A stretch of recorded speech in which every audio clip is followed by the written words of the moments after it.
Hello, everyone. Welcome to Behind the Exhibition for MartyO, Social Security, and Saki, Birds of a Different Feather. We have two amazing artists with us this evening. We're going to explore their kind of dual exhibition that we have at Oceanside Museum of Art right now. And I'm going to start with a little bit of housekeeping. Of course, we have our amazing interactive features as part of Zoom. You will see at the bottom of your screen the chat button. And you go ahead and click on that and enter into the chat field anything you want everyone to see. Hi from Ohio or France or whatever you want to say to everyone. And then you've got the Q&A button down at the bottom, and that's for any questions that come up while we're talking. I might ask the artists as we converse, or it might be left towards the end. At the end, we're going to have about 10 to 15 minutes with the artists for Q&A. So let's go ahead and get started. I would like to introduce to you Saki and Marty Ornish. Now, Saki and MartyO were selected as Jurors' Choice co-winners for a solo exhibition in our virtual fashion show, Night of the Living Art and Art After Dark Fashion Extravaganza, which took place at Halloween time last year. And it was, it was a virtual fashion show with wearable art. And these two artists created the most stunning artworks, which you'll see in just a second here. Yes, I believe, yes, that is Saki's amazing Pinion Queen. So they were selected for this solo exhibition, which then opened on Halloween of this year. And so I'm going to start with Saki. I'm going to introduce her. Saki has been a practicing artist since living memory, although she just started kind of doing costuming since she was about 18. And she is currently a full-time practicing artist, but not just in what you're going to see here this evening. Saki does artwork in anything that her hands can touch. She makes music, culinary arts, performance arts, visual arts, sewing, cosplay, set design, just about everything. And that leads us to MartyO. Marty's been an artist exhibiting her textile artwork since 2013 and probably making art since about 2005. But she has worked on clothing, mending clothing, making dolls clothing, and embellishing clothing for all her life. And now she creates very personal artwork through art quilts and wearable art using vintage textiles, which you'll see a little bit here in just a second, and creating assemblage-like pieces that respond to social issue. So, and some of her work is a little bit humorous. So I'd love to hear from the two of you. Let's start with Marty. Marty, tell us a little bit about yourself. How'd you get started in making art, and what attracted you to making fashion art?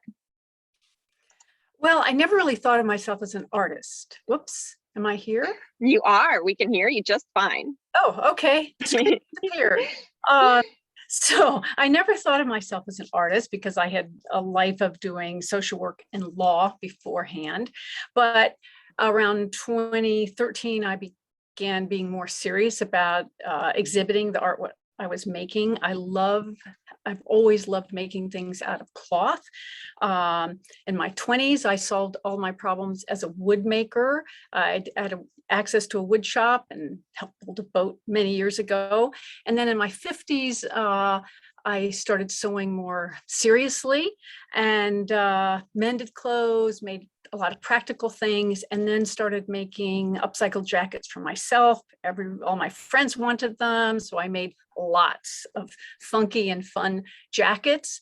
And then at some point, I just got tired of that and thought I needed a new challenge. And that's when I began making big gowns out of vintage damaged quilts. And it was a challenge, and I loved it. There's a lot of handwork, as you can see in this slide, of everything I make. I do use sewing machines, but inevitably there's a lot of handwork in everything I make. Yeah, that is intense. It kind of looks like you sewed together every single one of those little hexie patches by hand. Yeah, And we'll these see a are picture of round. this artwork. Oh my goodness, there must be hundreds and hundreds of them. Yes, yes. And they all have to be stitched together by hand. But this was originally made in 1940 by someone else, and then I deconstructed it and reconstructed it. Oh, well, we're very grateful to that someone else in 1940. So Saki, go tell us a little bit about yourself and your experiences as an artist. All right. Well, so I used to, let's see, I can't even remember when I first started making art. It was just like as soon as I grabbed something, I would just be like, what can I do to transform it? So when I was a kid, it was actually kind of like the forbidden fruit because my mom really just like could not stand whenever I made a mess. If it's like, oh, you left some glue here, or oh, there's little bits of paper scrap. So I would oftentimes sneak art supplies from school. So if there was like an art class and I was in the classroom, I would be like, ooh, googly eyes, let me take a few of those. And oh, a little pack of glitter. And I would bring them home and get in big trouble because the thing with glitter is once you get it inside the house, it's there for like ever. It's still there. It's still there, I'm sure of it. Yeah. Yeah. So part of the thrill of just doing what wasn't allowed was kind of what sparked my interest when I was a kid. Same reason why I like cooking. So anyway, that's how I got started. And then as for getting started with sewing, my first real project that wasn't just like repairing ripped pants or something was when I was 18. I went to Anime Expo and I made a cosplay costume of my character in an RPG game that probably no one plays anymore, and it's called Maple Story. So I made myself a costume and I attended the festival and or the conference, and it was super fun. And I was like, oh, I should just do this all the time. And then my dad bought me a sewing machine for my birthday, and I was kind of casually making stuff until about 5 years ago. I joined the rock band, and the lead singer of the rock band is called King Gorm, and we do 70s style rock and roll. And this is a picture from a music video we just released during the pandemic. So we actually, I built that set from scratch, that little archway in the background, and I was so in love with this idea of bringing more to a music show than just the music. So it all started when the lead singer asked me, hey, I think I want a costume. Can you make me like a Freddie Mercury inspired jumpsuit? And I was like, you got it. So I just happened to have this fabulous fabric and I made him a jumpsuit, and we did the show in costume, and it was the first show that we did in costume, and oh my god, the audience was just so captivated compared to without costume. I mean, not that the costumes had anything necessarily to do with the music itself, but it was a way to communicate with the audience. And once they saw us, they were like, oh, who's that? Let's pay attention to them. And it was just such a magical experience. And I realized at that point how important it was to have wearable art be part of a full entertainment production. Even if the main art you're selling is music, you know, you got to be like Elton John or Lady Gaga, or, you know, just put on a full show, connect to your audience in all ways possible. You know, the visual component is a huge part of it. So that's how I got started doing the type of fashion and wearable art that I do now. Yeah, it is really, really cool. You create a very immersive experience, which visitors can see in the exhibition, which I failed to mention closes on January 23rd for these two exhibitions. So come before January 23rd. But yes, beautiful tableaus for both artists, really, that you can be fully immersed in this really well thought through experience. And and the fashion and everything else is a part of that. So, okay, so let's talk about the two bodies of work that you two are exploring with these co-exhibitions. And it really is incredible that the two of you were chosen together. First of all, I do want to mention that I think, Saki, you applied to be part of Art After Dark at Marty's urging, right? And so the judges did not know this ahead of time, that Saki was there because Marty encouraged her to be there. And then in the end, I don't think anyone realized that you were both exploring work that is really looking at gender norms and gender roles, and really trying to figure out what's going on there, but from two different aspects. So let's start with Marty. What inspired you to explore these themes? What is interesting to you about this? Well, I wanted to say I began all this work at the beginning of lockdown, and we had the Oceanside fundraiser with our clothes in it. Right at, what is it, the beginning? I can't even remember. Yeah, in October, so a few months later, yeah. Yes. And so once both Saki and I had won the grand prize and had the opportunity to do a solo show, I knew I wanted to have a very cohesive exhibition, and I knew I had more space than I had had at a previous solo show, and I really wanted to tell a bigger story. And I don't know why it was, but it came to me that I really wanted it to be about very personal. I wanted it to be about mid-century women. I am one of those women.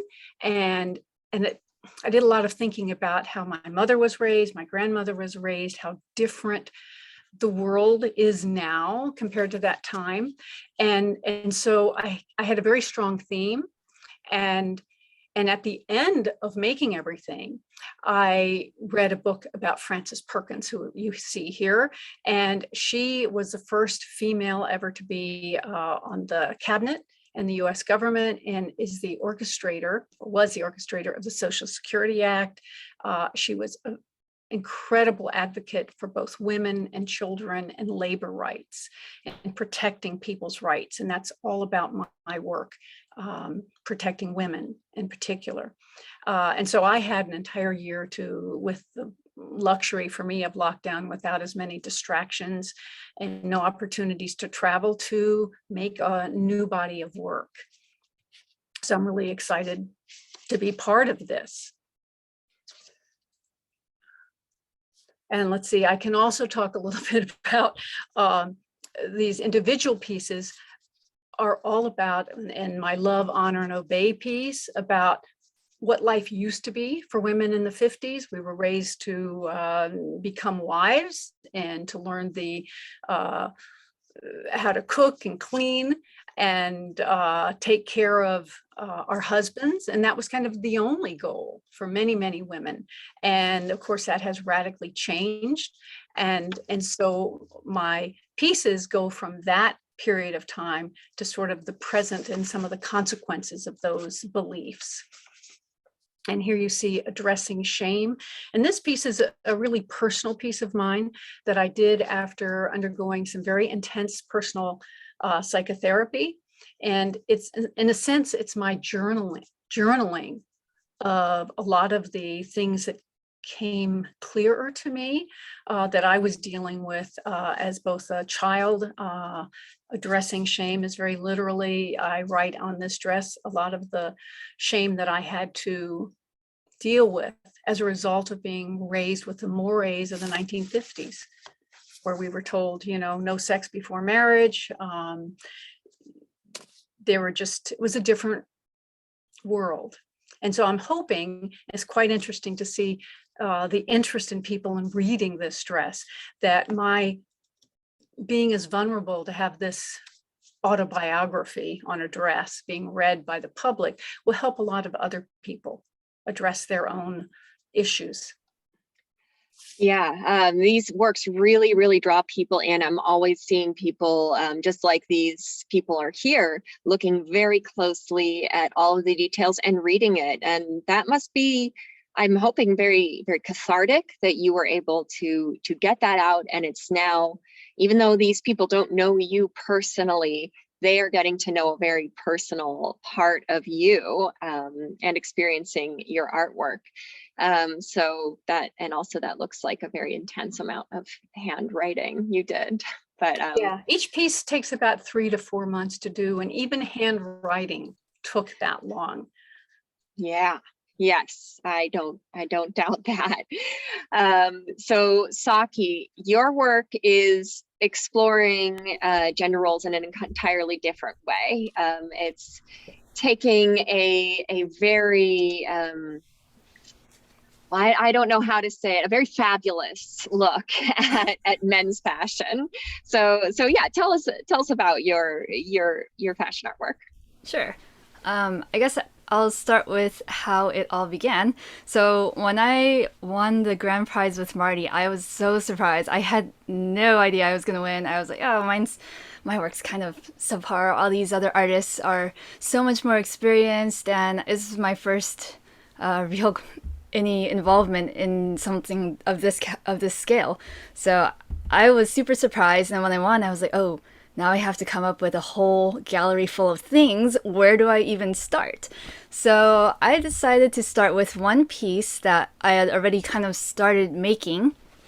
And the starting piece was a peacock jumpsuit, which I had made for the band leader of King Gorm, Francis, and that's a picture of Francis in the little insert on that slide. So it was going to be a surprise for him. He wasn't going to know about this until our next show, which unfortunately didn't happen because of lockdown. We were going to do an album release show. But anyway, I made this peacock suit for him, and so I decided, okay, I'm going to build off of this one suit and build a story off of it, because most of my work, actually all of my work, always has a story with it. So the inspiration behind this peacock jumpsuit, which is true of all the art I make, is that I was inspired by a real person or a real life story, and in this case, Francis. And I wanted to make for him something that was just an amplification of his personality. So instead of transforming him into a different character, I was hoping that when he wears this jumpsuit, he's going to be extra Francis. So, and as a band leader, the perfect kind of showman is someone who's confident, a little bit flamboyant, kind of over the top, a touch of narcissism, and totally a spotlight hog. That's like exactly what you need to be a rock star. So I wanted to create this look for him. I went fabric shopping. I happened to find peacock print in the bargain bin, and I was like, oh my god, I have to have this fabric. I went home and I sewed it right away, or I started sewing it right away. It took a little while. So yeah, this costume radiates self-confidence and style, and I think that's super attractive no matter what gender or sexuality you identify as. And so I built off that, and I was like, oh, let's just make a whole exhibit full of jumpsuits as the centerpiece. So building off of that first one, I was like, well, why don't more men peacock around? Like if you're straight or if you're not straight, what are you afraid of? And I thought, you know what? Peacocks are a really great example of this, or birds in general, but especially the peacock, where the males are actually the ones who are way more showy, flashy, colorful, and they're the ones who try to win the hearts of their mates. And I thought, why aren't we doing that as humans? Are females not valuable? Well, in the case of like a heteromonogamonormative relationship, if you're trying to woo a mate, woo the female. And we've got it kind of totally reversed compared to birds. It's always women wearing makeup, women wearing dresses and jewels and bling. And I wanted to bring that to the men's side and have them take a turn for a change. So like in this one, this is the bling man right here. This is the bower bird. And I guess now I guess I'll talk about this one a little bit. I actually really like this one. So this character was inspired by, well, someone I dated who was very wealthy and said, hey, if you want anything, I'll buy it. And not that that was what I wanted, but I had a great time. And I was like, wow, I feel like a princess. It'd be nice if guys were like this all the time. So, and the bower bird, in real life, the actual bird, the males do this. They collect a bunch of shiny objects and they go, I present this to you. If you find me worthy, let's go do stuff. Sorry. I was a little, okay, I did not prepare Oh, do we've that all seen speech, the nature documentaries. but anyway, so I just wanted to build the exhibit off of that, which is why aren't men trying their darndest to attract the woman or the man, their mate of choice? And I would love to see also a future where men, both queer and straight, are way more creative with the way they present themselves, just appearance-wise, and just to be a little bit more daring or experimental with their style. And at the very least, if they're not going to do that, I'm hoping that people who see the artwork at this exhibit might look at the way women dress with a little bit more appreciation for our efforts. Oh, it's so true. And also, I want people to notice here, and you can see it on this slide and the two slides previous. So you've got the costume on a mannequin on the left, and that's a photo from our exhibition. And you can kind of see it peeking out there on the right, but this is the full photo on the right. Saki had the models wear these photos and take professional art photo shoots for each of the outfits that is in this exhibition. And those are all on display with the mannequins in the exhibition. And very unfortunately, or we're really happy with our mannequin selection, but if we could have, we would have had them all posed with their arms up, or very, very bold poses. So it was great to be able to have these photos to show the personality of each outfit. So that's a really good. Oh, and then we of course have the collaboration piece. So when the two of you found out that you would be exhibiting together and that you were friends already, you decided to do a collaboration piece. So tell us about this artwork and what inspired this particular collaboration and how that process went. Let's start with Marty or Saki. Okay. Since I'm already unmuted. Yeah. So I think what really worked is that both Marty and I were pretty open-minded and flexible with our individual components. We didn't actually... So I knew I definitely wanted to have a jumpsuit be part of the look, but that was like the only requirement. And then when I was thinking of what Marty and I had in common, I thought, oh, both of us really love using found objects, and we love upcycling fabric, being eco-friendly, being scavengers. So I thought, oh, how appropriate, we could call it the scavenger. And I let my inspiration bird be a vulture for that reason. And then I actually got a bunch of fabric from Marty, fabric scraps, and from there I just let the fabric inspire me for my half of it.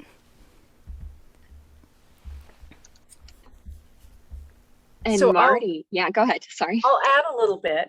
So when we were looking at the big exhibit space and thinking about what would be on both sides and how the two stories, me with mid-century women and women's rights, and Saki with men and her story, which I think is also really wonderful, I said, why don't we collaborate? Let's have one piece that we somehow merge our two wildly different styles together.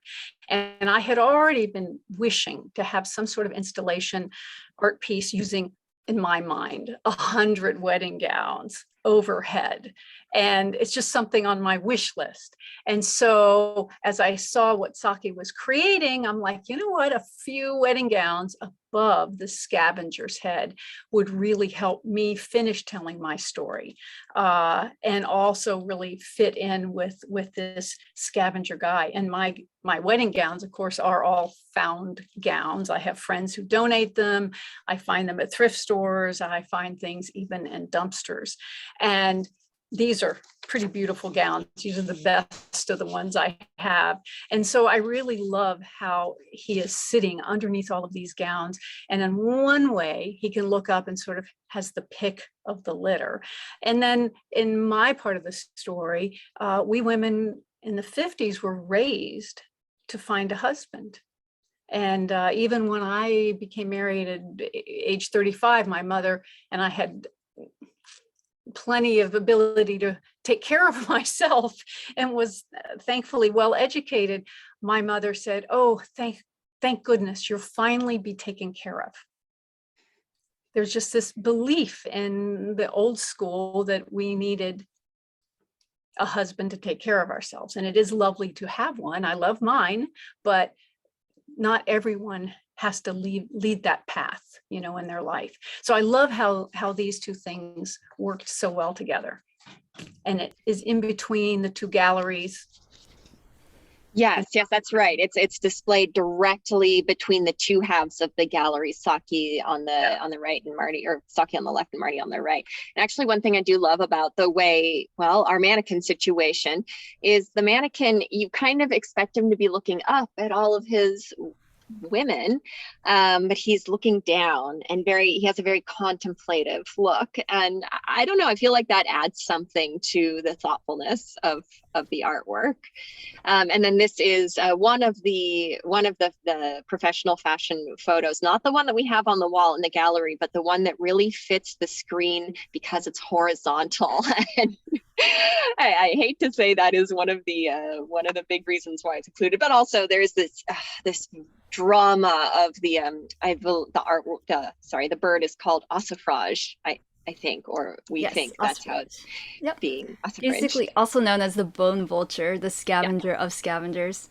I also really like that you use this shot because it shows off that really colorful coat lining, which is scrap fabric that Marty gave me, and I am a huge fan of colorful coat linings. It's one of my favorite surprise little things to add to my jackets.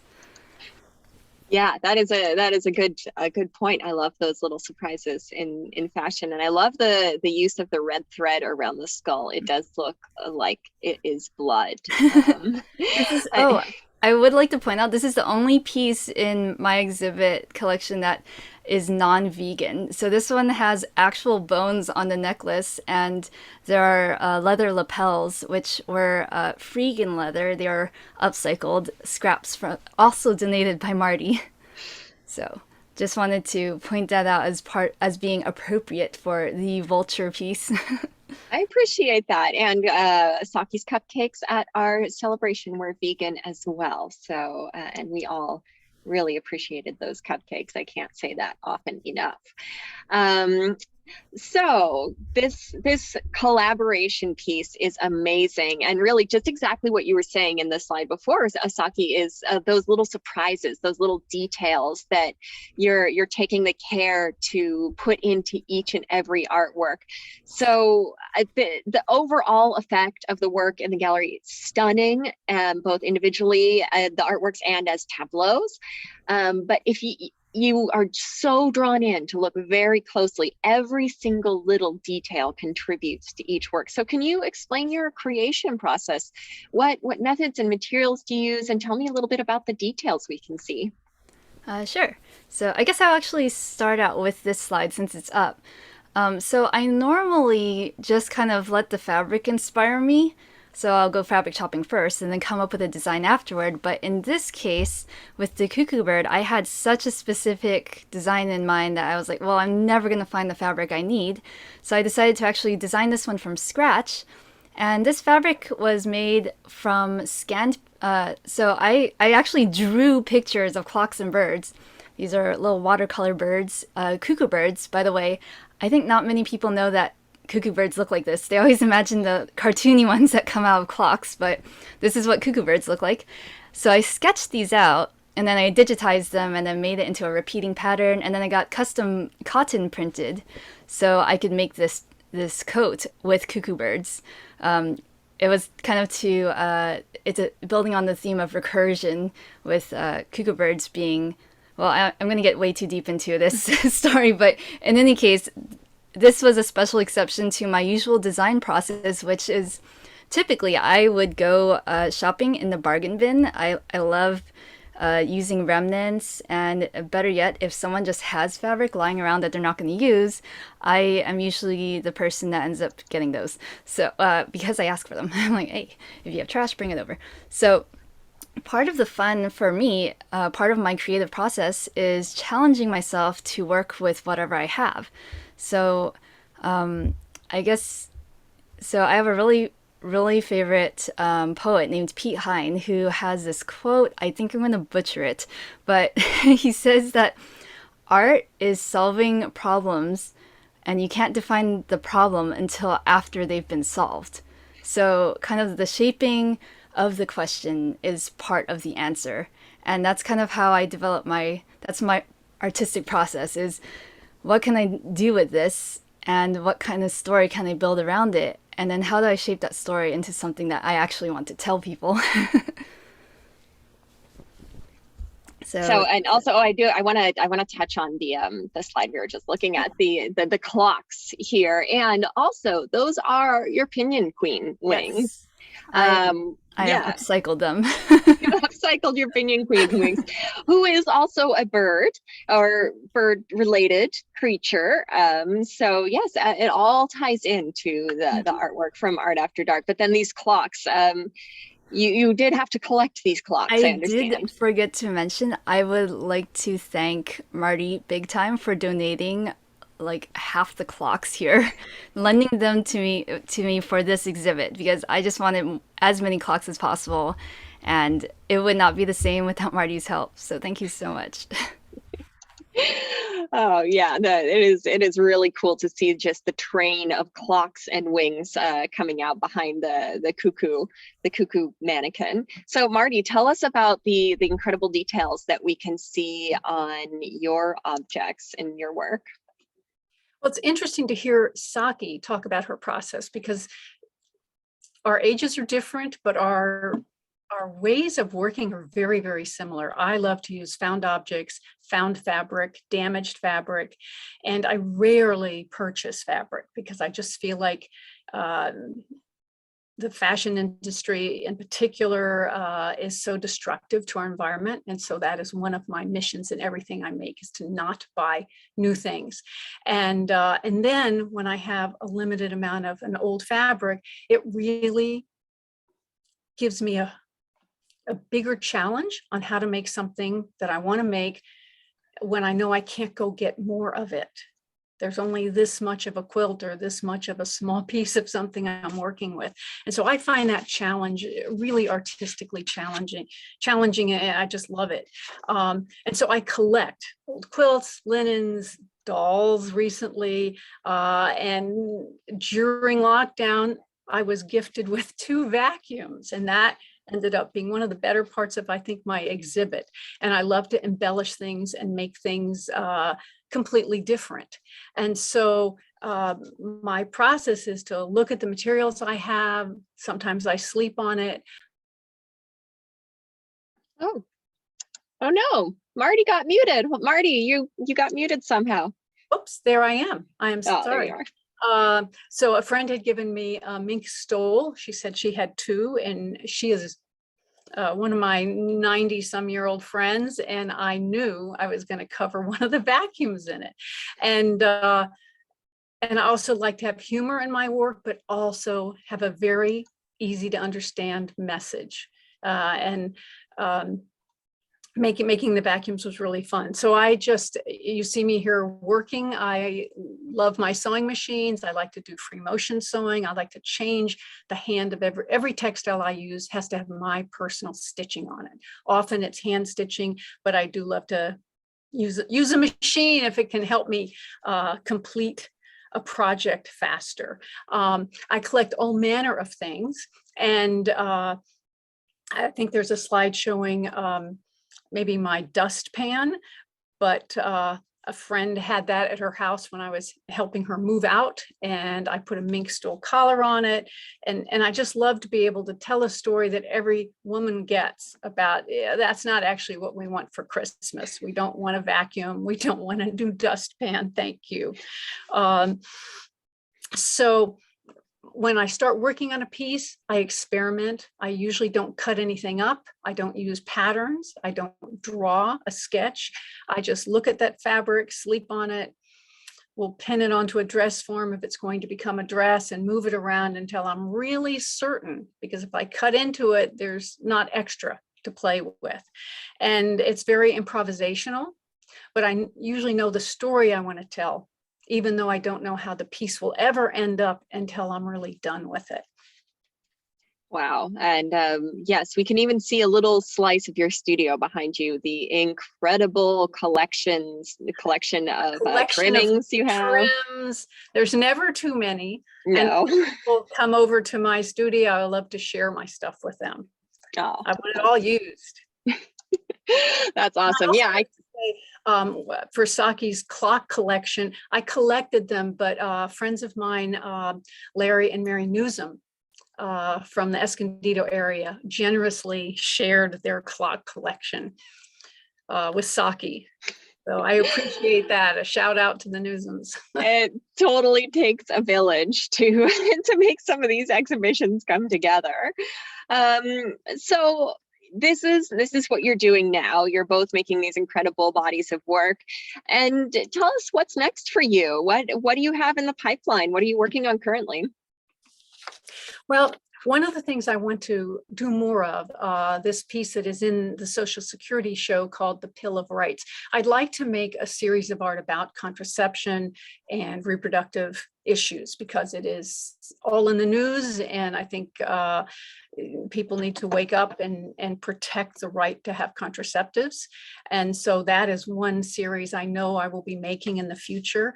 I'd also like to have opportunity to do some installation art. I've been collecting, to my husband's horror, vast quantities of textiles, so that I would have enough to make an installation piece and an exhibit. And trying to think what else. I hope to do more exhibiting internationally. I love to travel, and so that's always been a great excuse for me to have my clothes travel, and then I can tell my story more places. So I really enjoy travel and exhibiting, and I'm always sewing if I'm at home. Absolutely. And when was the last time you were able to travel? Probably not a long time, or not since a while now. I did take a quick trip to, I wasn't a quick trip, I took a long trip to Europe, where my son has bought a house in Portugal, but it was the same. I was in lockdown. It just happened to be in Portugal, but that was pretty wonderful. And there's going to be a studio, I think, created and on his property, so that when I am in Europe, I could hunker down for a month or two, hopefully, and continue to make art there. That would be really fun. I look forward to that. Awesome. So Saki, what's up next for you? What are you working on? Oh my goodness, that is such a question. I have so much I want to do. So I definitely want to continue in fashion design and wearable art. But I'm looking kind of for more ways to combine it with education. So I work in education. I currently teach music and art on a small scale at community colleges and also with private lessons, but I'm definitely looking to do something bigger, something to reach more people. I'd love to actually organize some workshops, something like that. Because for me, art isn't just about self-expression, but it's also a form of communication. And I would love to help other people not only discover and express themselves, but also have conversations with each other, conversations with society via art. So and since outreach is a huge goal of mine, I would definitely love to get my art into other museums, also possibly out of the country. Especially interested in getting my art into places where it could kind of act as a societal catalyst to start people having these conversations about stuff that might be taboo in other countries, having conversations about the present and the future and what kind of change is necessary to link those two together. And then as for near-term projects and goals, let's see, I have a couple. I'm looking to get my art actually auctioned off for charity. I'm not really sure how to do that yet because I have not done that before, but after the exhibit here ends in January, if it doesn't go into another museum, I'd love to donate it to some sort of organization that provides resources for the LGBTQ plus community and or maybe people living with HIV, something along those lines. I have not chosen a charity yet, but I'm looking, and if anyone has suggestions, leave it in the chat. I'm going to look at those. And then apart from creating wearable art, I'm all over the place, but I have another short-term goal of releasing my second music album this year, hopefully, and maybe some music videos, and maybe tying all of that together with fashion and education, if at all possible. That is incredible. That is incredibly ambitious, and I know you can do it. And it's all like this connected. Oof. I can't like think of another word to explain it. But yeah, it all ties in together for such a wonderfully altruistic cause. So that's really awesome. So you're just both getting lots of compliments in the Q&A. And Annie says, Saki, I've long shared your ideas about why in the human species, the women have had to do the displaying, the efforts for beauty, etc., and not the men, as opposed to in the animal world. I love that you have turned that thought around. And Marty, I find the idea of your writing your highly personal reflections on fabric on that gorgeous white skirt, it puts my mind in my mind the work of Moroccan photographer Lala Saidi. I'm sorry if I mispronounced that, who does the same with the women she photographs posed in fabric in front of walls where she's entirely written text relating to the condition of women in the Arab world. Yes, I have seen those photos as well. And actually that brings up a really interesting question. Who are your artistic inspirations, or are you just off on your own paths? Let's start with Marty. Ooh, I am inspired by so many people. And I've been trying to educate myself more about fashion because I grew up wearing hand-me-downs. A label was just not even a thing I knew. But I love crazy fashion. I love like Comme des Garçons. I like surrealism. And yeah, it's interesting. My palette using vintage quilts is always quiet, because all the clothes they've been washed 100,000 times, but I love vibrant colors. And so, yeah, I look at fashion designers. I go to every museum I can get my hands on. I think I'm influenced by everyone. I'm not sure I can pick out a particular artist. And I'm always trying to teach myself art history because I'm not trained as a artist. My training was in social work, and so I'm catching up to learn more about art as I just make what I dream about and what Absolutely. I think about. Yeah. And it's interesting that in the 1700s, men were the peacocks. It used to be they had the big wigs and the very elaborate embroidered clothing, and the women were very plain. So it Definitely, let's bring back men with wigs. I love that. Yeah. Yeah, definitely. Wasn't that the inspiration of Yankee Doodle Dandy, or stuck a feather in his hat and called it macaroni, and that was the term for these men who had this extremely effeminate style was macaroni. I just thought that was really interesting. Yeah, let's bring that back. Long tails, tights, and long wigs. And the onesies. And the onesies. Yes, I have a 2-year-old. She wears onesies. I'm so jealous of her.